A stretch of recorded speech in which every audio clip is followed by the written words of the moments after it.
Praise the Lord, यीशु मसीह के नाम में आप सबकी सलामती हो। जब हम पहला सलातीन उसका 19वां बाब पढ़ते हैं, जहाँ पर एलिया जो है उसे फरिश्ता उठाता है और उसे कहता है कि उठ और खा पी।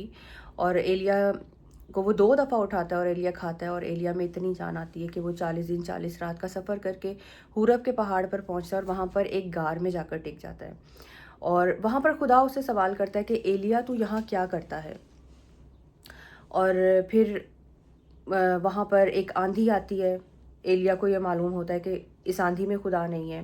फिर ज़लज़ला आता है, एलिया जान जाता है कि इस ज़लज़ले में भी खुदा नहीं है। फिर आग आती है और एलिया जान जाता है कि आग में भी खुदा नहीं है। फिर उसे एक धीमी सी आवाज़ आती है और फिर उसको पता चलता है कि खुदा इसमें, और वो अपना मुँह लपेट कर उस गार से बाहर आता है। और फिर खुदा उससे सवाल करता है कि एलिया तू यहाँ क्या करता है?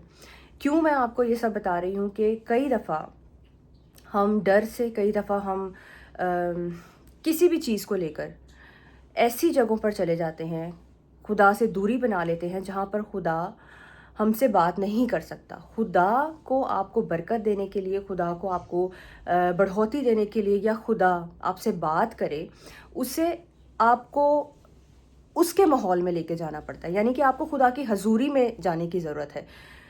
कई दफ़ा क्या होता है कि हम बोलते हैं कि चर्च में फ़लाँ इंसान हमसे बात नहीं कर रहा, तो हम बहाने बनाते हैं बीमारी का या किसी परेशानी का या किसी तकलीफ़ का, और चर्च से दूर होने लग जाते हैं। और फिर हम ये भी ख्वाहिश कर रहे होते हैं दिल में कि खुदा का मसा हमारे साथ रहे, खुदा हमसे हर तरह के माहौल में बात करे। हमारी गैदरिंग ऐसी होती है जो कि खुदा जानता है कि ये लोग इसके लिए ठीक नहीं है, हम उस गैदरिंग को रखना पसंद करते हैं। और फिर हम ये भी ख्वाहिश कर रहे होते हैं कि खुदा इन लोगों के साथ ही मुझे इस्तेमाल करे और मैं खुदा की हजूरी में रहूं। ऐसा नहीं है। एलिया उस गार में होता है और खुदा उससे सवाल करता है कि एलिया तू यहाँ क्या करता है? और जब तक कि वो उस गार से वापस नहीं आ जाता, खुदा उसे अपना प्लान नहीं बताता। वो उस गार से जब उसको धीमी सी आवाज़ सुनाई देती है और वो अपना मुंह लपेट कर गार के मुंह के ऊपर खड़ा हो जाता है, गार से बाहर आ जाता है, तो खुदा उसको बताता है कि तूने 2 बादशाह को मसा करना है और अपनी जगह अलीशा को मसा करना है। वो खुदा को बोलता है कि इससे पहले जो भी हम अगर आप कलाम में पढ़ें, इस चैप्टर को पढ़ें, तो वो इज़ाबेल की धमकी से छुप कर, डर कर, मौत के डर से छुप जाता है और वहाँ पर उस गार में टिका होता है क्योंकि वो डर जाता है।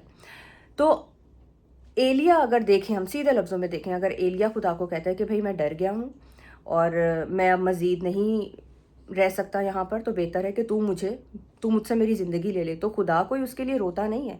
खुदा भी उसको अपना अगला प्लान बता देता है। जब वो गार से बाहर आता है तो खुदा उसको बता देता है कि तूने 2 बादशाह को अभी मसा करना है और अपनी जगह एक नबी मसा करना है।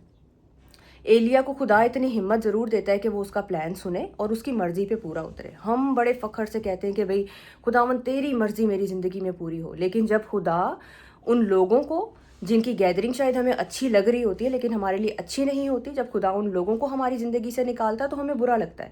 अगर खुदा बोलता है, अगर खुदा का ये प्लान है कि हम एक चर्च के साथ जुड़े रहें और हम खुद बहाने कर करके उस चर्च से बाहर निकलते हैं, कोई भी बहाना कि इस चर्च की बहन ने मुझसे अच्छे से बात नहीं की, या पास्टर समझ में नहीं आ रहे, या मुझे बरकत नहीं मिल रही है, हम खुद इस तरह के बहाने ढूंढते हैं और खुदा की हजूरी से दूर जाते हैं, तो इसका मतलब ये नहीं कि खुदा ने जो आपसे काम लेना है वो काम पेंडिंग रह जाएगा।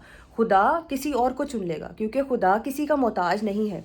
हम ज़रूर मोहताज हैं खुदा के कि हमें खुदा बरकत दे, हमें खुदा बढ़ोतरी में लेके जाए। हम ज़रूर लंबी सी लिस्ट खुदा के आगे रखते हैं, लेकिन खुदा ने जो आपकी ज़िंदगी में प्लान रखा है, जो मकसद रखा है, अगर आप उससे बहाने कर रहे हैं तो ऐसा नहीं है कि वो काम पेंडिंग रह जाएगा। खुदा किसी और को खड़ा कर देगा। खुदा तो पत्थरों को भी, उनमें भी जान डाल सकता है कि वो पत्थर उसके नाम की मुनादी कर सके।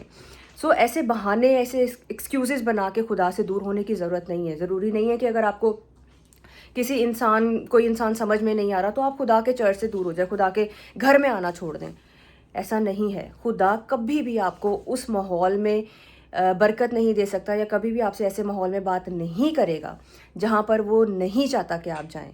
खुदा एलिया को उस गार से निकालता है और फिर उसे अपना प्लान बनाता है। आपको कैसा लगेगा अगर खुदा आपसे ये सवाल करे कि आप यहाँ क्या कर रहे हैं? आपको दुख होगा, एक वक्त में आपको बुरा लगेगा कि खुदा मुझसे ये सवाल क्यों पूछ रहा है। लेकिन खुदा के हजूरी में अगर आप चलेंगे तो खुदा एक बहुत खूबसूरत भी सवाल आपसे कर सकता है कि ए मेरे बेटे, ए मेरी बेटी, तुझे मेरी बरकत इंजॉय करके कैसा लग रहा है? तुझे मेरे मसा में रह के कैसा लग रहा है? तुझे वो जो बढ़ोतरी, वो जो इज़्ज़त मैं तुझे दे रहा हूँ वो लेकर कैसा लग रहा है? تو کون سا سوال آپ کے لیے بہتر ہوگا؟ یہ کہ خدا آپ سے پوچھے کہ تم یہاں کیا کر رہے ہو، یا ایسا سوال کہ میری برکتوں کے ساتھ تمہیں کیسا لگ رہا ہے؟ اپنی زندگیوں پہ آج ہمیں غور کرنے کی ضرورت ہے کہ ہم کن لوگوں میں جی رہے ہیں، یا کون سے بہانے کر کے ہم چرچ سے دور ہو رہے ہیں، پاسٹر سے دور ہو رہے ہیں۔ اور پولوس ہمیں بہت خوبصورت بات سکھاتا ہے کہ ہمیں انسانوں کو خوش نہیں کرنا، ہمیں خدا کو خوش کرنا ہے۔ اور ہم خدا کو بھی بڑا اچھے سے ایکسکیوز دیتے ہیں کہ خداوند ہیں تو ہم انسان ہی، اس لیے ہم سے غلطی ہو گئی۔ خدا نے ہمیں عقل دی ہے، خدا نے ہمیں حکمت دی ہے، اور وہ چاہتا ہے کہ ہم اسے استعمال کریں، گرے نہیں بلکہ اس میں مضبوطی سے بنے رہیں۔ God bless you all.